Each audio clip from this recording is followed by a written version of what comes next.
नमस्कार। आज हम राजस्थान की जलवायु के वर्गीकरण पर एक गहरी चर्चा करने वाले हैं। जी, और ये वर्गीकरण दो बहुत ही महत्वपूर्ण भूगोलवेत्ताओं त्रिवार्था और थॉर्नथवेट के नजरिए से होगा। तो हमारी पहली स्लाइड का शीर्षक है राजस्थान का जलवायु वर्गीकरण, त्रिवार्था और थॉर्नथवेट। चलिए सबसे पहले इसका उद्देश्य समझते हैं। स्लाइड पर पहला बिंदु है उद्देश्य, राजस्थान की जलवायु को वैज्ञानिक दृष्टिकोण से समझना। हाँ, और वैज्ञानिक दृष्टिकोण से यहाँ मतलब है कि हम सिर्फ ये नहीं देखेंगे कि कहाँ गर्मी है और कहाँ सर्दी, बल्कि इन दोनों वैज्ञानिकों के मॉडल्स को समझेंगे। बिल्कुल। अगला बिंदु है त्रिवार्था, वर्षा रेनफॉल पर केंद्रित सरल मॉडल। अच्छा, तो त्रिवार्था का फोकस सिर्फ एक चीज पर था, बारिश। जी हाँ, उनका मॉडल बहुत सीधा और सरल है और यही इसका मुख्य आधार है। ये परीक्षा के लिए बहुत महत्वपूर्ण है कि त्रिवार्था का आधार क्या था। जवाब है वर्षा। ठीक है, और दूसरा नाम है थॉर्नथवेट। हाँ, स्लाइड कहती है थॉर्नवेट, तापमान प्लस वाष्पीकरण, टेम्पेन इवेपोरेशन पर आधारित जटिल मॉडल। मतलब ये ज्यादा गहराई में गए, तापमान और वाष्पीकरण यानी इवेपोरेशन, इन दोनों को भी शामिल किया। बिल्कुल, इसीलिए इनका मॉडल ज्यादा वैज्ञानिक लेकिन थोड़ा जटिल माना जाता है। वो वर्षा के साथ साथ तापमान और वाष्पीकरण को भी देखते हैं। समझ गया। और परीक्षाओं के लिए इसका क्या महत्व है? अगला बिंदु यही है, महत्व। आरपीएससी एसएसबी परीक्षाओं के लिए हाई यील्ड टॉपिक। मतलब इससे सवाल आने की संभावना बहुत ज्यादा है। बहुत ज्यादा, और इसीलिए हमारा अगला बिंदु एक तरह का एग्जाम अलर्ट है। वो क्या है? एग्जाम अलर्ट परीक्षा में अक्सर इन दोनों भूगोलवेत्ताओं के कोड्स और वर्गीकरण के आधार पर सीधे प्रश्न पूछे जाते हैं। अच्छा, तो दो चीजें सबसे जरूरी हैं, एक तो आधार कि वर्षा है या वाष्पीकरण, और दूसरा उनके दिए हुए कोड्स जैसे AW, BWH वगैरह का क्या मतलब है और वो किस क्षेत्र के लिए है। ये सवाल बार बार पूछा जाता है। ठीक है, तो बुनियाद तैयार हो गई है। अब अगली स्लाइड पर चलते हैं। जरूर। तो अगली स्लाइड का शीर्षक है त्रिवार्था का आधार, वर्षा रेनफॉल। जी। इसमें सबसे पहला बिंदु है 1। प्रोफेसर त्रिवार्था ने राजस्थान की जलवायु को 4 भागों में बांटा है। ये संख्या याद रखनी है, 4 भाग। ये सीधा एक MCQ बन सकता है। बिल्कुल, और दूसरा बिंदु इसके आधार को और स्पष्ट करता है। 2। यह वर्गीकरण सरल है और वर्षा की मात्रा सेंटीमीटर पर आधारित है। जैसा हमने अभी बात की, एकमात्र आधार है वर्षा की मात्रा। हाँ, जिसे सेंटीमीटर में मापा जाता है। अब आते हैं इनके कोड्स पर। स्लाइड में एक कोड्स डिकोडर दिया गया है। पहला है A उष्ण, ट्रॉपिकल। ठीक है, A मतलब ट्रॉपिकल। फिर B शुष्क, एरिड। B का मतलब सूखा या एरिड। और C उपोष्ण, सब ट्रॉपिकल। ABC ट्रॉपिकल, एरिड, सब ट्रॉपिकल। ये तो आसान है। हाँ, लेकिन एक और कोड है, H बराबर औसत तापमान 18 डिग्री सेल्सियस या उससे अधिक। H कोड तापमान से जुड़ा है, ये याद रखना जरूरी है। अच्छा, तो H जहां भी आएगा उसका मतलब है कि वहां औसत तापमान 18 डिग्री सेल्सियस से ज्यादा है। सही पकड़ा। और यहीं पर हमारा एग्जाम अलर्ट भी है। क्या कहता है वो? एग्जाम अलर्ट त्रिवार्था के अनुसार H का अर्थ है औसत वार्षिक तापमान 18 डिग्री सेल्सियस से अधिक है। इस पर परीक्षार्थियों को विशेष ध्यान देना चाहिए। ये एक महत्वपूर्ण फैक्ट है। बहुत बढ़िया। तो अब हम इन कोड्स को इस्तेमाल करके जो प्रदेश बनते हैं उन्हें देखते हैं। अब अगली स्लाइड पर चलते हैं। जी। स्लाइड का शीर्षक है 1 AW जलवायु प्रदेश, ट्रॉपिकल ह्यूमिड। सबसे पहले इसका क्षेत्र देखते हैं। क्षेत्र रीजन डूंगरपुर, बांसवाड़ा और दक्षिणी चित्तौड़गढ़ वागड़ क्षेत्र। मतलब राजस्थान का एकदम दक्षिणी हिस्सा, वागड़ क्षेत्र। बिल्कुल। परीक्षा में जिलों के नाम देकर पूछा जाता है कि ये किस जलवायु प्रदेश में आते हैं। तो याद रखें, दक्षिणी राजस्थान AW में आता है। और यहाँ की वर्षा? अगला बिंदु है वर्षा रेनफॉल। 80-120 सेंटीमीटर सर्वाधिक वर्षा वाला स्थान। औसत वर्षा 100 सेंटीमीटर। ओहो, 80 से 120 सेंटीमीटर। ये तो राजस्थान में सबसे ज्यादा बारिश वाला इलाका हुआ। जी हाँ, इसीलिए तो ये ट्रॉपिकल कहलाता है। ये आंकड़े महत्वपूर्ण हैं, खासकर औसत 100 सेंटीमीटर। तो जलवायु की प्रकृति क्या हुई? जलवायु प्रकृति उष्णकटिबंधीय आर्द्र, ट्रॉपिकल ह्यूमिड। ये कोड AW का पूरा मतलब है। ठीक है, इसमें कोई खास एग्जाम अलर्ट? हाँ, एक बहुत महत्वपूर्ण तथ्य है। Exam alert AW Pradesh Rajasthan के सुदूर दक्षिण डीप साउथ को कवर करता है, जहां सघन वनस्पति पाई जाती है। मतलब ज्यादा बारिश की वजह से यहाँ घने जंगल मिलते हैं। एकदम सही। ये तीनों चीजें एक साथ जुड़ी हैं, AW, दक्षिणी राजस्थान और सघन वनस्पति। बिल्कुल साफ हो गया। अब इसके एकदम विपरीत प्रदेश पर चलते होंगे। हाँ, अब अगली स्लाइड पर चलते हैं। स्लाइड का शीर्षक है 2, BWH जलवायु प्रदेश, एरिड डेजर्ट। पहले इस कोड का मतलब समझते हैं। कोड का अर्थ B बराबर शुष्क ड्राई, W बराबर मरुस्थल डेजर्ट और H बराबर गर्म हॉट। B मतलब शुष्क, W मतलब मरुस्थल, H मतलब गर्म, तो ये बना गर्म शुष्क मरुस्थल। बिल्कुल, ये असली थार का मरुस्थल है। अब इसका क्षेत्र देखते हैं। क्षेत्र रीजन जैसलमेर, बीकानेर, पश्चिमी जोधपुर। मतलब पश्चिमी मरुस्थल के जो मुख्य जिले हैं वो सब इसमें आ गए। जी, और यहाँ की वर्षा तो बस नाम मात्र की है। वर्षा रेनफॉल 0-20 सेंटीमीटर न्यूनतम वर्षा, औसत वर्षा 10 सेंटीमीटर। सिर्फ 0 से 20 सेंटीमीटर, ये राजस्थान का सबसे कम वर्षा वाला क्षेत्र है। हाँ, और इसी से जुड़ा है हमारा एग्जाम अलर्ट। बताइए। एग्जाम अलर्ट ये थार मरुस्थल का मुख्य भाग है। यहाँ वनस्पति ना के बराबर क्सेरोफाइट्स होती है। अच्छा, क्सेरोफाइट्स, ये शब्द तो परीक्षाओं में बहुत बार देखा है। हाँ, ये बार बार पूछा जाता है। क्सेरोफाइट्स उन कंटीली झाड़ियों और पौधों को कहते हैं जो बहुत कम पानी में भी जिंदा रह सकते हैं। समझ गया। तो AW सबसे गीला और BWH सबसे सूखा। अब बीच के इलाकों की बात करते हैं। बिल्कुल। अब अगली स्लाइड पर चलते हैं। इस स्लाइड का शीर्षक है 3 BSH स्टेप और 4 CAW सब ट्रॉपिकल। इसमें 2 प्रदेशों की बात एक साथ की गई है। जी, पहले BSH को देखते हैं। BSH अर्धशुष्क step. स्टेपी जलवायु। इसका क्षेत्र कौन सा है? क्षेत्र अरावली के पश्चिम का भाग, बाड़मेर, जालौर, जोधपुर, नागौर। मतलब ये शुष्क मरुस्थल और अरावली के बीच का इलाका है, अर्धशुष्क। सही है। और यहाँ वर्षा है। वर्षा 20-40 सेंटीमीटर और औसत 30 सेंटीमीटर। BSWH से ज्यादा पर AW से बहुत कम। ठीक है। अब दूसरे हिस्से पर आते हैं। CAW उपोष्ण सब ट्रॉपिकल। CAW इसका क्षेत्र क्षेत्र अरावली का पूर्वी भाग और हाड़ौती, कोटा, बूंदी यानी पूर्वी मैदानी भाग। अच्छा, अरावली के पूर्व वाला हिस्सा। यहाँ वर्षा कितनी होती है? यहाँ वर्षा काफी अच्छी होती है। वर्षा 60-80 सेंटीमीटर और औसत 70 सेंटीमीटर। ये तो BSH से लगभग दोगुनी है। जी, और इसकी एक और विशेषता है, सर्दियां शुष्क होती हैं। ठीक है, लेकिन यहाँ एक बहुत जरूरी सवाल बनता है। हाँ, और वही हमारा एग्जाम अलर्ट है। परिज्र एग्जाम अलर्ट।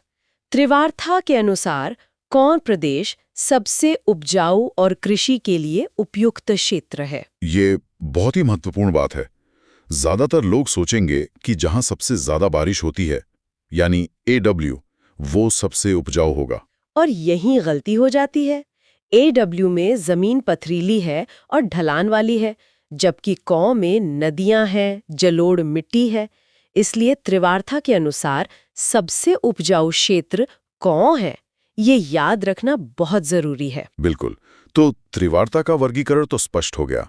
अब थॉर्नथ्रेट पर आते हैं। जी, अब अगली स्लाइड पर चलते हैं। तो स्लाइड है थॉर्नथ्रेट का वर्गीकरण, एक वैज्ञानिक दृष्टिकोण। जी, जैसा हमने शुरू में कहा था, इनका दृष्टिकोण ज्यादा वैज्ञानिक है। और इसका आधार क्या है? पहला बिंदु आधार तापमान प्लस वाष्पीकरण प्लस वर्षा। तीनों चीजें।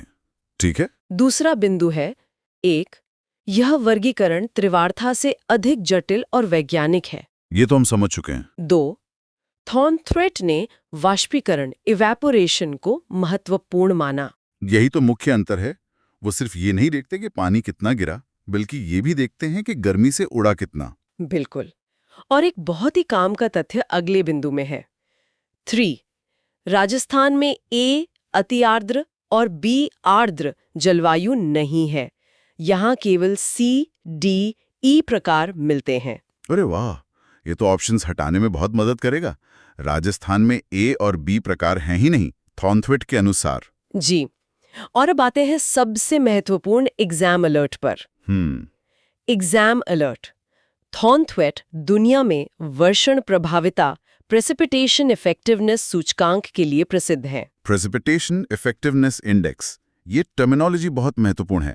अगर ये पूछा जाए कि ये इंडेक्स किसने दिया, तो जवाब होगा थॉर्नथवेट। बिल्कुल, ये परीक्षा के लिए एक बहुत ही महत्वपूर्ण तथ्य है। ठीक है, अब इनके कोड्स भी देख लेते हैं। जरूर। अब अगली स्लाइड पर चलते हैं। शीर्षक है कोड डिकोडर, थॉर्नथवेट की शब्दावली। ये तो त्रिवार्था से अलग लग रहे हैं। हाँ, ये बिल्कुल अलग है, इन्हें ध्यान से समझना होगा। पहला है मेगा थर्मल, उच्च तापीय, अत्यधिक गर्मी। ए प्राइम। ठीक है, ए प्राइम। फिर है ड्राई, शुष्क, सभी मौसम सूखे, वर्षा की कमी। डी। छोटा डी। जी। फिर विंटर ड्राई, सर्दियां सूखी, बारिश गर्मियों में। डब्ल्यू। छोटा डब्ल्यू। ये तो त्रिवार्था में भी था। हाँ, लेकिन यहाँ इसका संदर्भ अलग है। और फिर है सेमी एरिड, अर्ध शुष्क जलवायु। D, capital D. ये कोड्स तो थोड़े मुश्किल हैं। हाँ, लेकिन इनमें सबसे जरूरी है छोटा डी, और यही हमारा एग्जाम अलर्ट है। क्या है वो? Exam alert. D code Jaisalmer के लिए का मतलब है साल भर वर्षा की कमी, deficiency of rainfall in all seasons. अच्छा, मतलब जहां भी डी आएगा वहां हर मौसम में सूखा रहता है। बिल्कुल, ये बिंदु बार बार पूछा जाता है। डब्ल्यू का मतलब सिर्फ सर्दियां सूखी, पर डी का मतलब है हमेशा सूखा। ये फर्क तो बहुत जरूरी है। चलिए अब इनके प्रदेश देखते हैं। जी, अब अगली स्लाइड पर चलते हैं। स्लाइड है CAW जलवायु प्रदेश, सब ह्यूमिड। जी, इसका मतलब है उपाद्र तुल्य जलवायु, सब ह्यूमिड। अब इसका क्षेत्र देखते हैं। ये 2 हिस्सों में है। अच्छा। हाँ, विस्तार क्षेत्र 1 हाड़ौती, कोटा, बारां, झालावाड़, और विस्तार क्षेत्र 2 वागड़, डूंगरपुर, बांसवाड़ा, प्रतापगढ़। मतलब ये दक्षिणी और दक्षिण पूर्वी राजस्थान को एक साथ कवर कर रहा है। बिल्कुल। और इसकी विशेषता है कि यहाँ गर्मियाँ गीली होती हैं और सर्दियाँ शुष्क, डब्लू। सवाना प्रकार की वनस्पति पाई जाती है। सवाना प्रकार की वनस्पति, ये कीवर्ड है। जी, और एग्जाम अलर्ट भी इसी से जुड़ा है। Exam alert. झालावाड़ राजस्थान का चेरापूंजी और बांसवाड़ा जिले थॉर्नथवेट के CAW के अंतर्गत आते हैं। ये बहुत महत्वपूर्ण सवाल है। राजस्थान का चेरापूंजी यानी झालावाड़ थॉर्नथवेट के हिसाब से किसमें है? जवाब है CAW। सही है। ठीक है, अब अगले प्रदेश पर आते हैं। अब अगली स्लाइड पर चलते हैं। जी। स्लाइड का शीर्षक है 2DAW जलवायु प्रदेश, लार्जेस्ट रीजन। और इस स्लाइड की पहली ही लाइन सबसे ज्यादा महत्वपूर्ण है। अर्धशुष्क तुल्य, सेमी एरिड टाइप। यह राजस्थान का सबसे बड़ा जलवायु प्रदेश है। इस लाइन को तो रट लेना चाहिए। थॉर्नथवेट के अनुसार राजस्थान का सबसे बड़ा जलवायु प्रदेश DAW है। जी हाँ, ये सवाल अनगिनत बार पूछा गया है। अब इसका विस्तार देखिए। विस्तार। प्रमुख जिले जयपुर, अजमेर, टोंक, दौसा, पाली, नागौर, करौली, सवाई माधोपुर, भीलवाड़ा, राजसमंद, सिरोही। अरे, इसमें तो लगभग पूरा मध्य राजस्थान आ गया। बिल्कुल, इसीलिए तो ये सबसे बड़ा है। विशेषता, अरावली और पूर्वी मैदान का अधिकांश भाग इसमें शामिल है। वनस्पति मध्यम प्रकार की। तो एग्जाम अलर्ट भी यही होगा? हाँ बिल्कुल, सीधा सवाल और जवाब। Exam alert. प्रश्न, थॉर्नथवेट के अनुसार राजस्थान का सबसे बड़ा जलवायु प्रदेश कौन सा है? उत्तर DAW। इसे बस याद रखना है। बहुत साफ। तो अब बचे हुए 2 प्रदेशों को भी देख लेते हैं। जी, अब अगली स्लाइड पर चलते हैं। शीर्षक है 3.DW और 4.EAD, उत्तर और पश्चिम। पहले DW की बात करते हैं। DW मिश्रित अर्धशुष्क। इसका क्षेत्र गंगानगर, हनुमानगढ़, चूरू, बीकानेर, मतलब उत्तरी राजस्थान। हाँ, और यहाँ की जलवायु मध्य तापीय, मीजोथर्मल। ठीक है, अब आते हैं चौथे और आखिरी प्रदेश पर, EAD। शुष्क मरुस्थल। नाम से ही पता चल रहा है कि यह पश्चिमी मरुस्थल है। जी।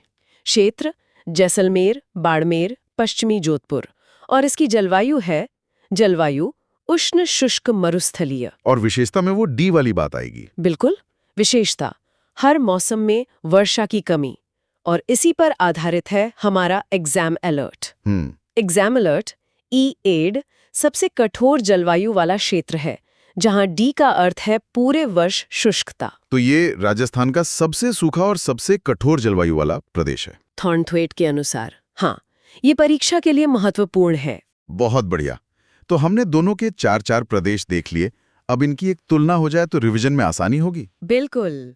उसके लिए हमारी आखिरी स्लाइड है। चलिए अब अगली स्लाइड पर चलते हैं। जी, शीर्षक है एक नजर में तुलनात्मक अध्ययन। कंपैरिजन। इसमें एक टेबल दी गई है जो रिवीजन के लिए बहुत अच्छी है। पहला पॉइंट है आधार। त्रिवार्था का आधार है वर्षा, रेनफॉल, जबकि थॉन्थवेट का आधार है वाष्पीकरण प्लस वर्षा। ये सबसे बड़ा अंतर है। बिल्कुल। अब क्षेत्र के हिसाब से देखते हैं। दक्षिण त्रिवार्था में AW, थॉन्टफेट में CAW। ठीक है, दक्षिण में AW और CAW। ठीक है। पश्चिम में? त्रिवार्था में BWH, थॉन्टफेट में EAD। पश्चिम में BWH और EAD। ये भी लगभग एक जैसा क्षेत्र है। हाँ, मध्य उत्तर त्रिवार्था में BSH, थॉन्टफेट में DAW, जो कि विशाल है। यहाँ सबसे बड़ा अंतर है। जी, और अंत में पूर्व हाड़ौती त्रिवार्था में CAW और थॉन्टफेट में उत्तर के लिए DBW। ये थोड़ी ओवरलैपिंग है। ये टेबल तो त्वरित रिवीजन के लिए बहुत उपयोगी है। जी, और अब सबसे मुख्य अंतर को फिर से दोहराते हैं। बताइए। मुख्य अंतर, थॉन्टफेट का DA सबसे बड़ा क्षेत्र है, जबकि त्रिवार्था में BSH और CAW बड़े क्षेत्र हैं। ये तुलनात्मक तथ्य परीक्षण में पूछा जा सकता है कि किसके अनुसार कौन सा क्षेत्र बड़ा है। हाँ, ये एक बहुत ही महत्वपूर्ण तथ्य है। उम्मीद है आज की इस चर्चा ने सबको एक नई दिशा दी होगी। अगर ये प्रयास अच्छा लगा हो तो वीडियो को लाइक और सब्सक्राइब जरूर करें। जी, इससे हमें आपके लिए और बेहतर कंटेंट बनाने का मोटिवेशन मिलता है।